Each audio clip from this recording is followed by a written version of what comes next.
The second night the power was out, my neighbor came and sat at my kitchen table because his own house had gone too cold to sleep in. His kerosene heater had run dry. I had a fire you could cover with a dinner plate, a stone dish with grease burning in it, and a bed built up off the floor.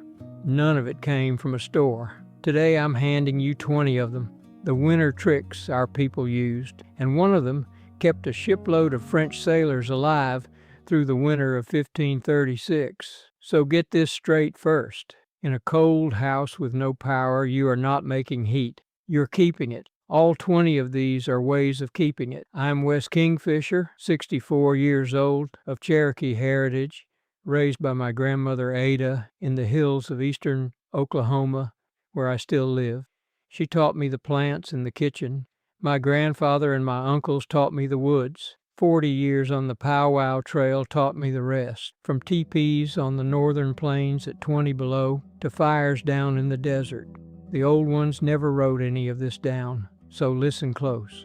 Number 1, birch bark that lights soaking wet. Walk out to a paper birch after 3 days of freezing rain and peel the loose white curls off the trunk. That bark is loaded with an oily compound called betulin, and betulin is waterproof. It is what keeps rain out of the tree, and it is why the bark comes off wet on the outside and dry inside its own oil. A spark will take it when nothing else out there will burn. Shred a handful into fine curls and build them into a little bird's nest in your palm. 1 spark off a striker and you have flame, not smoke. 2 rules on the harvest. Take bark that is already peeling, or take it off a birch that is already down. Never cut a ring around a living tree because that ring kills it. Number 2, fat wood out of a dead pine stump. When a pine dies, the resin in the roots gets pulled up into the base of the stump and into the knots where the branches met the trunk. The soft wood rots away and that resin-soaked heartwood stays behind, hard and amber-colored. Break a piece and it smells like turpentine, because that is very nearly what it is. A shaving of it the size of a matchstick will light in wind that blows out a lighter, and a thumb-sized stick burns hot for several minutes, which is long enough to get wet kindling going. Look for standing dead pines and old cut stumps. Split into the knot and you will see the color change. 1 afternoon of gathering fills a shoebox, and a shoebox will start every fire you light all winter. Now that pine stump has its own page in a book I put together, and the book is called The Native American Way. It is 101 remedies, skills, and recipes out of the old ways, the things my grandmother Ada handed me and the things the elders of Indian country handed me around 1,000 fires, written down plain, step by step, the backyard plants and how they were used, the teas and salves out of Ada's kitchen, wild foods and when to gather them, fire, shelter, and water, and the cooking that carried people through winter. It is $17, marked down from $47, which is less than 1 trip down the pharmacy aisle for things that grow free behind your house. Now go ahead and grab your phone and open up your camera, the same one you used to take pictures. Point it at that square code on your screen and hold it steady for a second. A little link will pop up. Give it a tap and it will take you straight to the book. And if you are watching on your phone right now,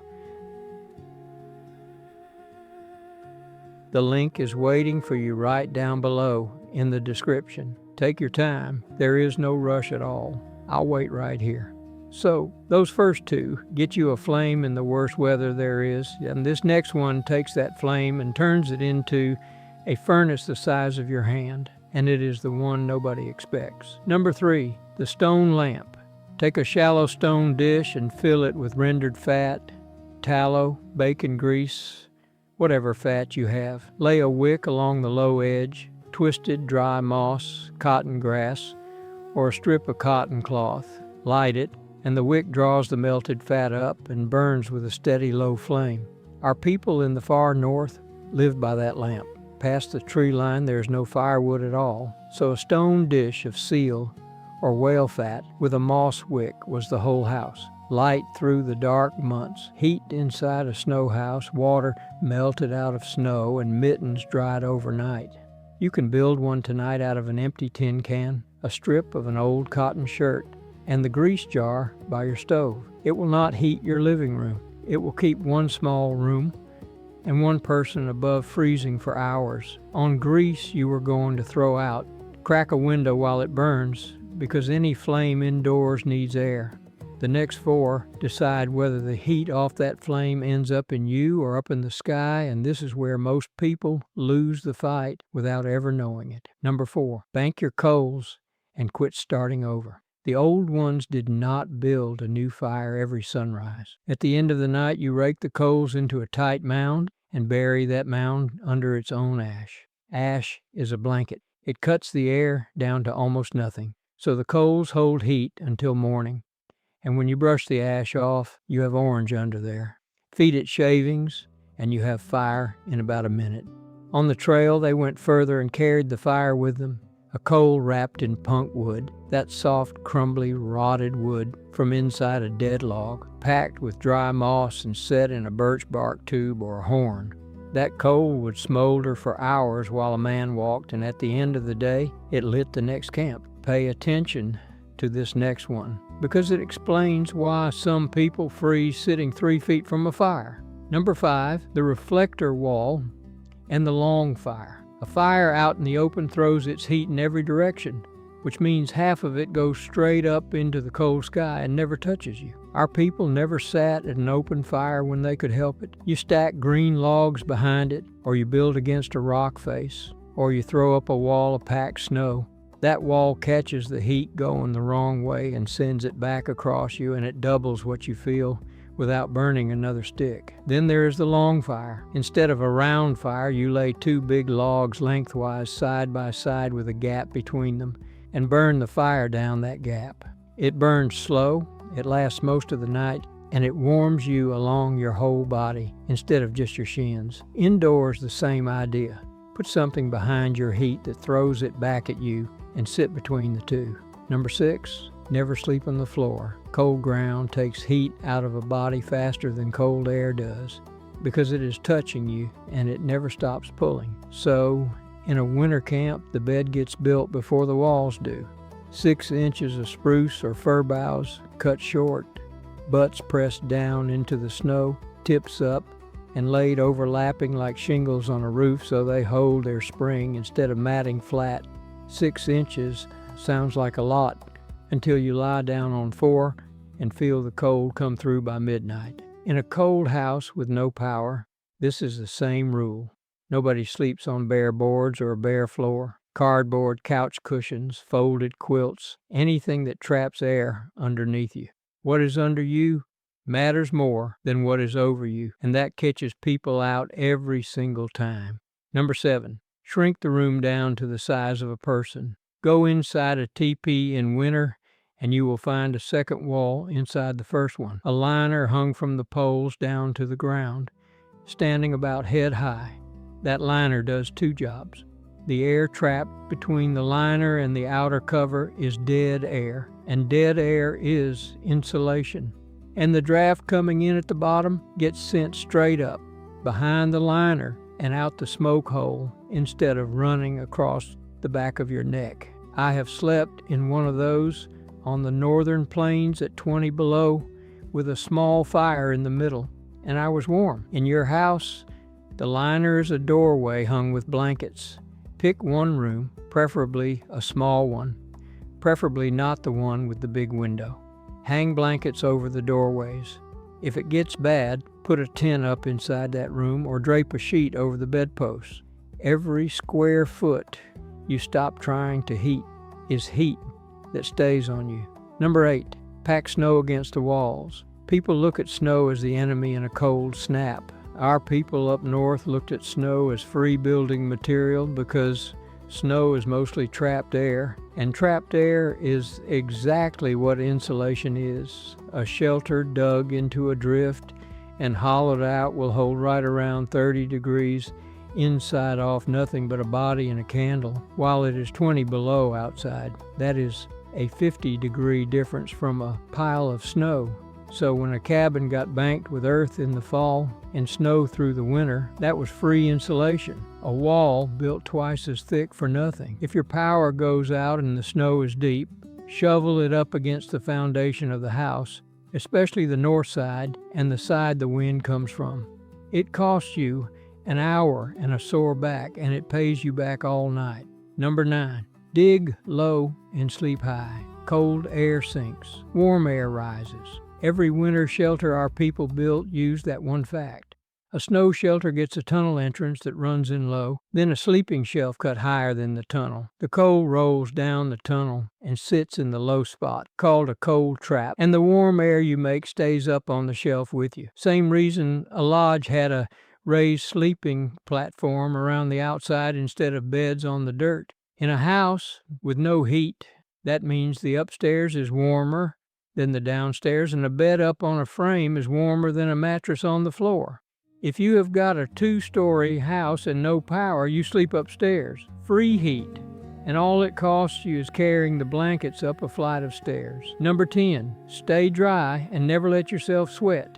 This is the one that kills people who did everything else right. Wet clothing loses most of its insulating value, and out in a blizzard, your own sweat soaks you long before the weather does.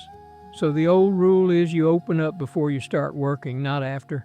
You start shoveling with your coat unzipped and your hat off, and you feel a little cold for the first few minutes, and you stay dry.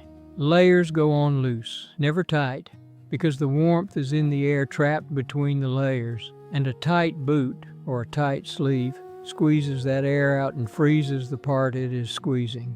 And every single night, everything that got damp goes by the fire to dry. Socks, liners, mittens, the works.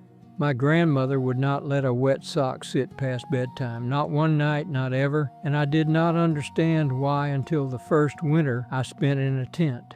Number 11, cedar and pine needle tea. And here's the shipload of Frenchmen I promised you.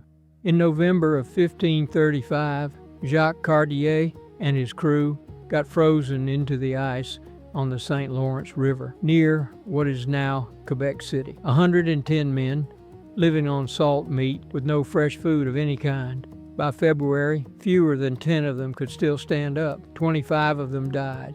Their gums rotted, and their teeth fell out, and their legs swelled and went black. And not one of those Frenchmen had any idea why. The people living there, the St. Lawrence Iroquoians, knew exactly why. One of them, Domagaya, showed the French a tree they called aneta and had the bark and the needles boiled into a drink. The sailors drank it, and 85 of them were alive to sail home in the spring. That was scurvy, and that tea was vitamin C, close to 400 years before anybody had a word for vitamin C. The old ones did not need the word. They knew that in the dead of winter, when there is not a green thing left to eat, the green is still hanging on the evergreens. You can make it tonight. A small handful of needles off a white pine, a spruce, a balsam fir, or an eastern white cedar.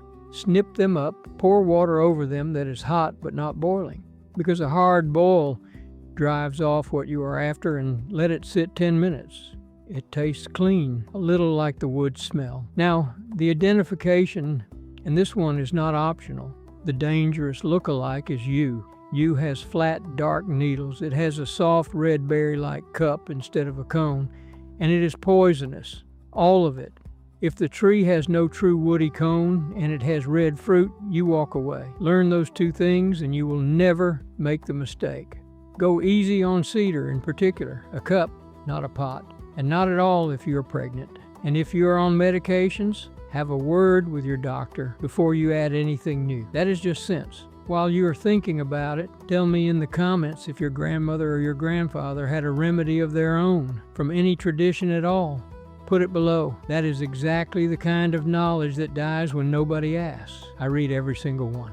Number 12, melt your snow. Do not eat it. Snow is mostly air. You can pack a whole pot with it and get an inch of water at the bottom. So a man walking along eating handfuls of snow is drinking almost nothing, and he is paying for that almost nothing with his own body heat. because his body has to melt every mouthful and bring it up to blood temperature before it counts as water at all. In hard cold, that trade will put you on the ground. Melt it first. A pot near the fire or on a stove, and always start with an inch of water in the bottom so the pot does not scorch. If you have no fire, fill a bottle with snow and carry it inside your coat against your body, and you will have water in an hour. And if you can find ice instead of snow, take the ice. A pot of ice yields far more water than a pot of snow, and it costs you less fuel. Number 13, pemmican, which is the original power bar and the best food ever built. The word comes from the Cree, pemmican, and it means fat made. Here's how it goes. You take lean meat, trim off every bit of fat, and dry it until a piece snaps instead of bending. Then you pound the dry meat into a coarse powder. Then you render fat down until it runs clear, and you pour that hot fat over the powdered meat at about equal weight, and you work it together. Some of our people up north fold it in dried choke cherries or Saskatoons, press it into cakes, let the fat set hard, and it seals the meat away from the air. There is no moisture left in it for anything to spoil in. Properly made, that will keep for years without a refrigerator. And it carries more calories per pound than nearly anything else you can put in a bag. That was the food that let a family move in January. Fur traders eventually ran their whole business on it, and they got it from us. Number 14, fat is the winter fuel. Along with the pemmican goes the whole winter way of eating, and it is built on grease. Marrow cracked out of the leg bones. Bones simmered all day into a broth you drink hot. Fat rendered and kept in a jar and put into everything. Ada kept a grease jar by the stove her entire life, and I keep one now. There's arithmetic behind that. Sugar gives you a quick lift and then drops you an hour later. Rendered fat burns slow, and in a cold house you want the slow burn. And every hot thing you swallow is heat you did not have to make with wood. A cup of hot broth on a cold night does more for you than a blanket. Number 15, use the winter as your icebox. Nobody ever wasted the cold. Meat went up on a scaffold high off the ground, out where the wind could get at it and the animals could not, and the winter froze it and kept it frozen. Whole villages ate through the dark months on what was hung up in November. When your power goes out, you already own a freezer. It is just outside the wall. Get the food out of the kitchen freezer and into a cooler on the porch and pack snow in around it. It will hold for days. Bury it in a drift and it holds longer. That saves the whole freezer while the neighbors are throwing theirs in the trash on day 3. If you thought that was useful, this next one is the one nobody expects, and it comes from the far north. Number 16, cut yourself a pair of snow goggles. Sun coming off fresh snow will burn your eyes. Not tire them, burn them, the same as a sunburn on your skin, except it is on the surface of the eye. They call it snow blindness, and it comes on hours after the damage is done, and for a day or two afterward you cannot see well enough to travel. In a blackout, with a road to walk and no ride coming, that is a serious problem. Our people in the Arctic solved this thousands of years ago. They carved a strip of wood, bone, antler, ivory, or whale baleen to fit across the face, cut 2 narrow slits in it, and tied it on. They blackened the inside with soot to kill the glare. Some of the goggles the archaeologists have pulled up are 2,000 years old. And the strange part is that the narrow slit does not just cut the light, it sharpens what you see, the same way squinting does. You can cut a pear out of a strip of birch bark, cardboard, or a cut open milk jug in about 5 minutes. 2 slits about 1/8 of an inch wide and a string through the ends. It looks like nothing at all, and it will save your eyes. Number 17, grass in the boot and mittens over gloves. Before there were boot liners, there was dried grass. Sedge grass, cattail down, whatever held its loft, stuffed into the moccasin around the foot. It insulated, and better than that, it soaked up the sweat. And every night it came out and got dried by the fire and went back in dry in the morning. Do that and your feet stay dry all winter. Skip it and you can lose toes. Do the same thing with what you have. Pull your boot liners every night and stand them by the heat. Wool socks, never cotton, because cotton holds water against your skin. And keep a dry pair inside your shirt, so you always have one warm, dry pair coming. Same thinking with your hands. Mittens beat gloves every time, because in a mitten, your fingers are all in one pocket sharing their heat. And in a glove, every finger is off alone, trying to hold its own. That is why the old mittens were big and loose with a wool liner inside. Number 18, put grease on your face. Wind in hard cold does two things to bare skin. It burns it and it dries it until it splits. And once the skin on your knuckles splits open in January, it will not close again until spring.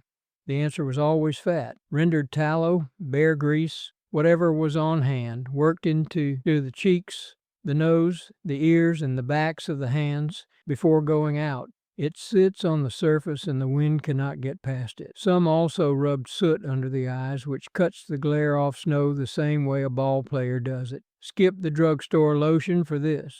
Most of it is mostly water, and water on your face in a cold wind is worse than nothing. You want something greasy, a tallow balm, or plain rendered fat. Number 19, willow bark for the aches. You know that winter work brings on the headaches and the sore shoulders and the stiff knees. The old people went to the willow. You find willow down along the creek in the wet ground, narrow leaves and thin whippy twigs you can tie in a knot without breaking them. You peel a young twig and the inner bark, that green layer right against the wood, is what you want. Chew a piece or simmer a small handful in water for 15 minutes and drink it. It is bitter. It works. Now here's the part I love. In 1828, a chemist in Munich pulled the working piece out of willow bark and named it salicin, after salix, which is the willow's own Latin name. Chemists cleaned it up over the next 70 years, and in 1899, the Bayer Company put it on the market as aspirin. So that little white pill in your cabinet is a corrected copy of the tree by the creek. The old remedy was so right that the modern world built an industry on top of it. Nobody hid that from you. It just got sold back to you because nobody can put a patent on a willow, which means the willow carries the same cautions the pill does. Not for children with a fever, not alongside blood thinners, and if you take anything regular, ask your doctor first. Watto for hear me out on that. That word means thank you. Number 20, the heated stone in the bed. This is the last one, and it is the one I would keep if I could only keep one, because it costs nothing and it works while you sleep. Set a good dry stone at the edge of the fire, not in it, and leave it there an hour or two. Then wrap it in cloth or a piece of hide and put it down at the foot of the bed. That stone will radiate heat at your feet most of the night, and warm feet is most of the fight. Our people did it in every lodge and every winter camp. You can carry a warmed stone in a mitten out on a cold walk too, and it will keep your hands going for miles. One warning, and it matters. Use a dry stone from high ground. Never take a stone out of a creek or a wet spot, because the water trapped in it turns to steam in the heat, and a stone can crack apart hard enough to hurt somebody. Dry stone only. Now 20 is a lot to carry in your head, so here's the shape underneath all of them. Get a flame that will light wet. Get your body up off cold ground. Cut the room down until it is barely bigger than you are, and eat fat so you have something to burn. That is the entire list. Everything else on it is one of those 4 jobs done with what the land handed you for free. And the reason it works is that our people understood exactly where heat goes and how it gets away from you, which is knowledge you only need when you cannot buy your way out of the cold. That understanding got thin in this country for one plain reason. A furnace made it unnecessary. 3 generations grew up never needing to know where their heat went, and the chain broke the way these chains break quietly, with nobody noticing until the power goes out and everybody is standing in a cold kitchen. The old ones never heated the outdoors. They heated a person, and they did it for 10,000 winters before anybody put a thermostat on a wall.